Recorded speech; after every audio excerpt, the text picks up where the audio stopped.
A redenção e o resultado da redenção, enquanto sendo para nós o nos fazer herança para Deus.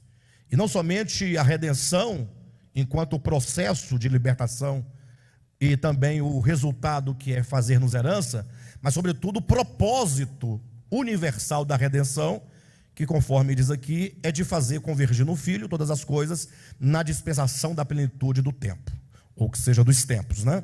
Bem, então nós temos que tratar desses 3 pontos para que o capítulo, essas bênçãos do Filho estejam para nós claras, que é a obra de redenção, o sermos feitos herança e o objetivo final da redenção, que é fazer que todas as coisas dos céus e da terra convirjam para o Filho de Deus.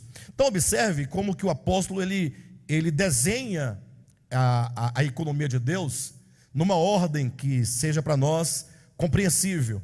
Na eternidade passada, Deus nos elegeu e nos predestinou. Para quê? Ora, para a filiação. Então aponta para o futuro. Ou seja, nós saímos de um extremo para outro extremo. Ele nos elegeu para sermos santos e irrepreensíveis. É o objetivo final. E Ele nos predestinou para estarmos na posição de filhos. É a filiação plena.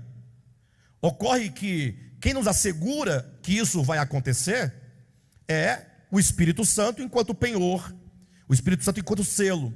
Ocorre que há um problema aqui entre esses dois extremos.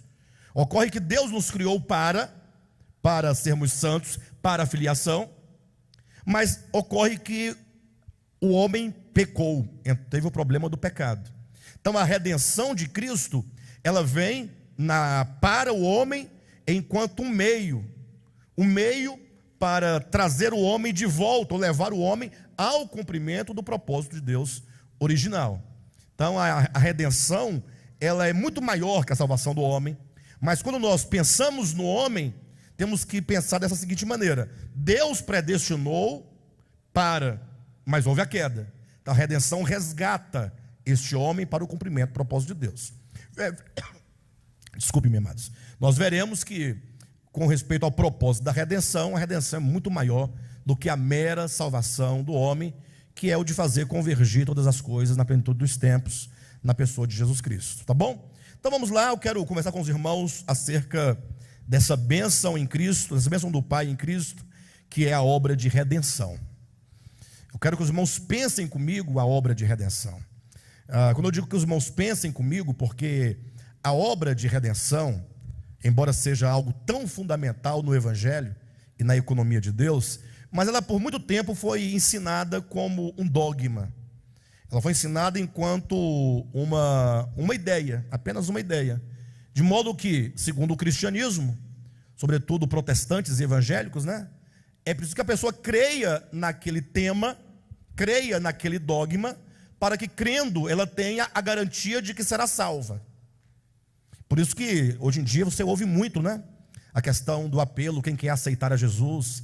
Então, você ouve a história da encarnação, ouve a história da morte de Cristo na cruz, ouve a história da ressurreição, e desde que você admita que esses 3 pontos da redenção são verdadeiros, diz o dogma, você está salvo.